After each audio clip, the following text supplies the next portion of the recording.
Okay, I think diabetes is the addiction, like heroin addiction. Okay, they say the health problem is called diabetes, but I mean, what's the health problem called for heroin addiction?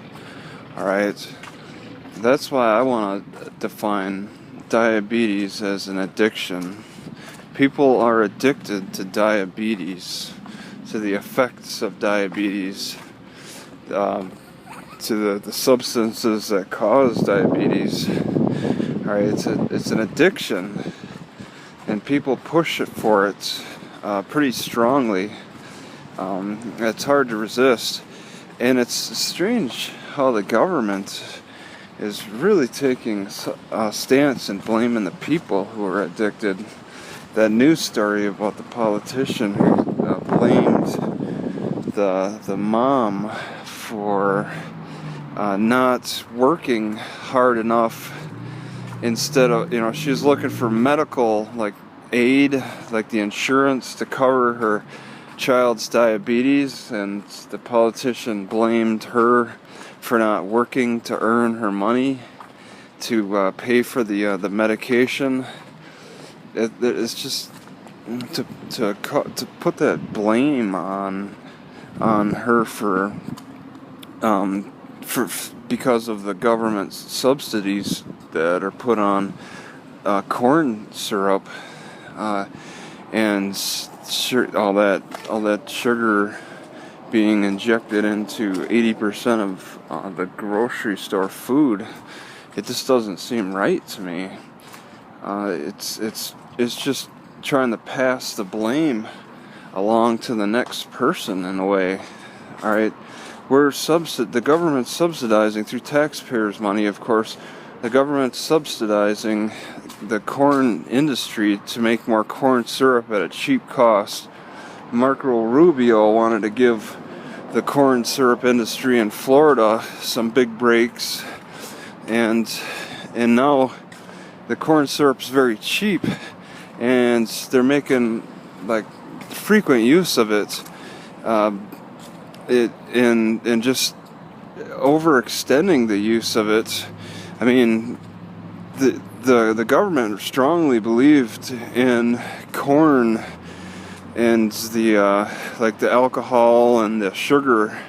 I mean, for a while we had ethanol, 10% ethanol put into our gas tanks, but I believe the government's scaling back on that a little bit more now. They know that it has its limits. And so why can't they scale back on the how much sugar, how much corn syrup and all that isn't being injected into regular food? All right, to blame people for getting diabetes because it's really hard to avoid any processed food that doesn't have this added sugar is really say disrespectful for the citizens. It's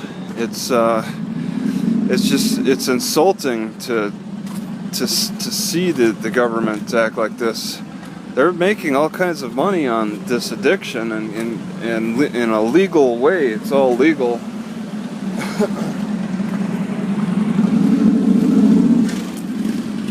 But it's only legal because it's been profitable for the government, and they don't want to change their ways on dealing with this issue.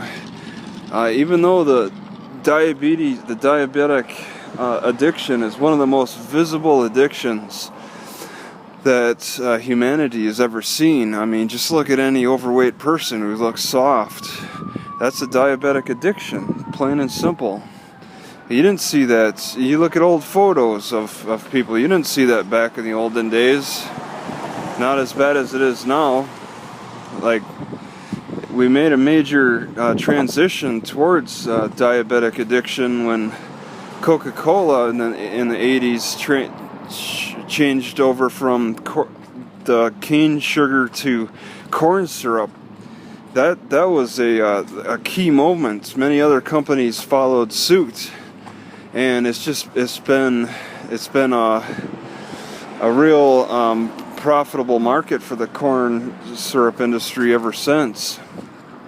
But to blame people for not working hard enough to pay for their diabetic medication when the corn industry has been getting subsidized and given a lot of free rein and injecting corn syrup into regular foods that don't need it. I mean, I see just like single foods like banana chips. They have to add sugar to that, and it's completely unnecessary. They add sugar to cranberries, just cranberries, and people single out processed foods, but there's bulk foods that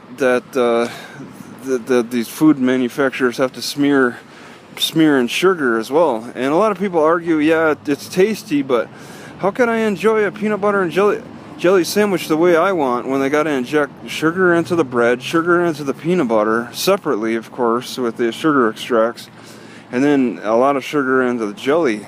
I would want the option to put as much sugar as I want into it, which is generally not much, because I don't like suffering the overeating problems that diabetic addiction causes.